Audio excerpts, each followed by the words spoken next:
Thank you for joining us for this presentation. I'm Kristen Ravello, the Supervisor for the Structural Metals and Fabrication QA Inspection Unit in the WSDOT Bureau of Structures, and today I will be providing an overview of the WSDOT Fabrication Library. Specifically, I discuss how the library is structured, user permissions, email alerts, and how to navigate within the library. I will also discuss how the Fabrication Library will facilitate permanent fabrication document retention in HSI, and why following the submission standards document for the Fabrication Library is so important. This slide shows a screen capture from the current Fabrication Library showing the folder structure. When the library was first created for steel bridges in 2015, the organizational structure of the library was based on the bridge number. With the expansion of the library to accommodate the submittal of all fabrication documents, the Fabrication Library was modified, and the current folder structure for the library is now based on fabricators rather than the structure numbers. If you're a fabricator, you will only see your folder. If you are a contractor or a project manager, you will see all the folders as the screen capture shows. You may be wondering how to find shop drawings and other fabrication documents in the library for your project if the folders are based on fabricator rather than structure number.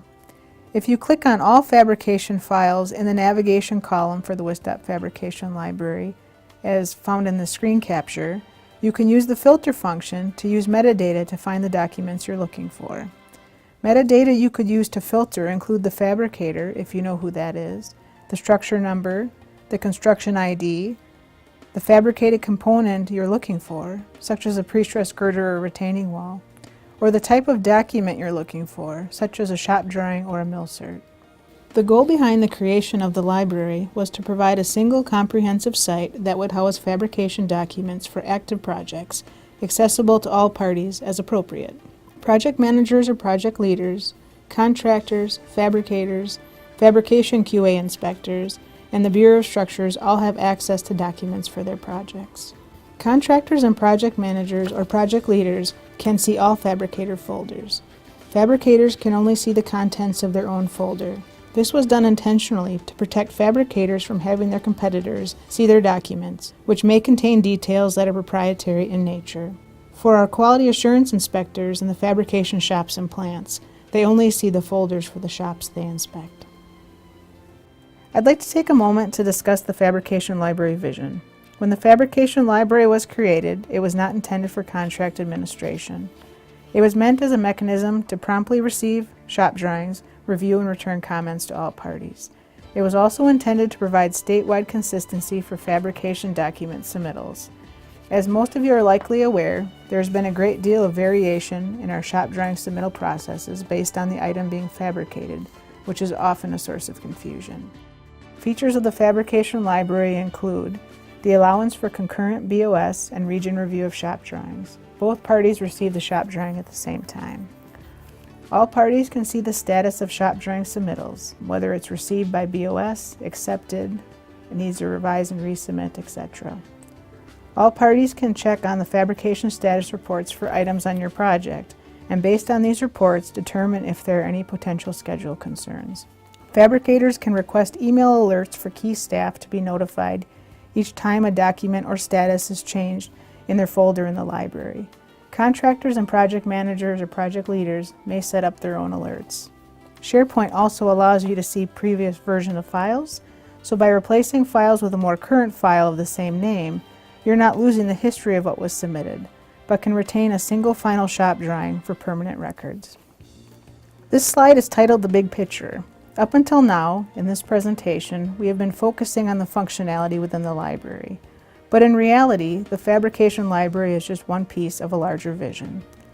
The Fabrication Library is intended to house fabrication documents for active construction projects, not long-term storage.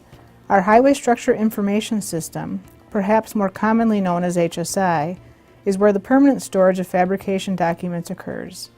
Bureau of Structures will be writing a program in the future that will auto-move selected fabrication documents to HSI for permanent storage once the project is complete. The metadata that is filled out when uploading documents to the library will be used to auto-name the files when they're moved to provide consistent naming conventions in HSI in order to allow the Fabrication Library to work as intended and accommodate the move of files to HSI, we ask that you reference the Submission Standards document on our website prior to submitting files. Beginning with December 2018 LET projects, the Fabrication Library is the required submittal mechanism for all fabrication documents. Although the Fabrication Library provides a great deal of information for its users, it is not intended to replace all communication between project managers, contractors, and fabricators. We will still need to communicate with each other to ensure our projects run smoothly. I would recommend having a discussion at the pre-construction meeting, or potentially even earlier, to ensure that all parties are on the same page regarding their roles for the submission of fabrication documents prior to the project getting started. With that being said, I would like to touch on some highlights about fabrication document submittals.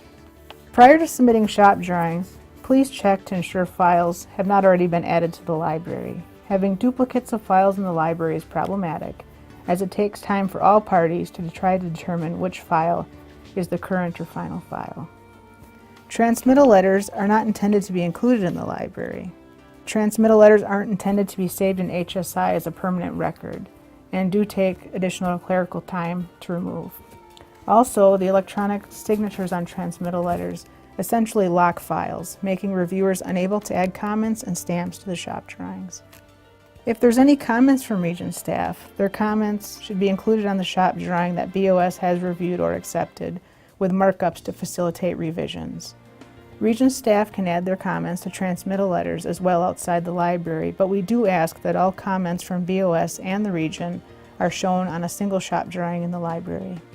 In order to facilitate the need for BOS and Region shop drawing acceptance, we have added a column in the Fabrication Library where the Region can indicate their review status. This screen capture shows the current shop drawing review and shop drawing acceptance columns in the library. By having review columns for the project manager or project leader and Bureau of Structures independently determining the shop drawing status, it ensures that the shop drawing will not be accepted for fabrication until both parties have had an opportunity to review and provide any comments they might have. If one party has not changed their review status, the shop drawing status will indicate that the review is pending. Once both parties have changed their shop drawing review status, the library will automatically change the shop drawing status accordingly. If either party has selected a review status of revise and resubmit, that would control. Likewise, if one party selects a review status of accepted and the other party selects a review status of accepted with corrections as noted, the shop drawing status assigned by the library would be accepted with corrections as noted. To give you an idea of what a fabricator folder looks like, I've included one for you. This is what Aura fabricators can see in their folder. It's also what contractors, project managers and project leaders, and the QA inspectors will see in the Aura folder. If you look at the most recent submittal, which I've indicated with a red rectangle, it is an original submittal of a shop drawing for steel diaphragms for structure B61238 with construction ID 16330674 that was submitted to the Fabrication Library at 8:42 a.m. on the day of the screen capture. When this shop drawing was submitted, the individual uploading the document indicated that the DT 2327 contractor certificate was attached. The shop drawing status is currently received, acceptance pending. And I can tell you all this information from looking at this screen without clicking on the document. For additional guidance regarding the submittal of documents to the Fabrication Library, we have created a reference. The Submission Standards document, which is located in the Fabrication and Field Welding tab of the Fabrication and Quality Assurance web pages, includes information regarding file submittal requirements, choosing content types, shop drawing review, reviewing files from SharePoint using Adobe Reader and Bluebeam, and it also includes fabricator guidance for updating fabrication status reports. I've included the link to the Fabrication and Field Welding Library webpage at the bottom of this slide. In line with our intent to provide clear guidance regarding the roles and responsibilities of all parties involved with our fabrication program, the Structural Metals and Fabrication QA Inspection Unit, or SFU, has also created a reference guide. Included in this guide are definitions, roles and responsibilities of all parties, SFU contact information, required documentation based on structure type, and the associated standard specification references. This document is available on our website. To request access to the WISTAP Fabrication Library, you will need to fill out an access request form and email the completed form to the email address as shown on the web page. The web page shown is the Fabrication and Field Welding Library tab on the Fabrication and Quality Assurance web page. To access this page, please reference the link at the bottom of the slide. If you have questions regarding the content of today's presentation, please submit your questions to the email address shown on this slide. We will also be assembling a list of frequently asked questions and answers on our website. The link is shown here. Thank you for your interest in this topic, and I hope you found the content beneficial.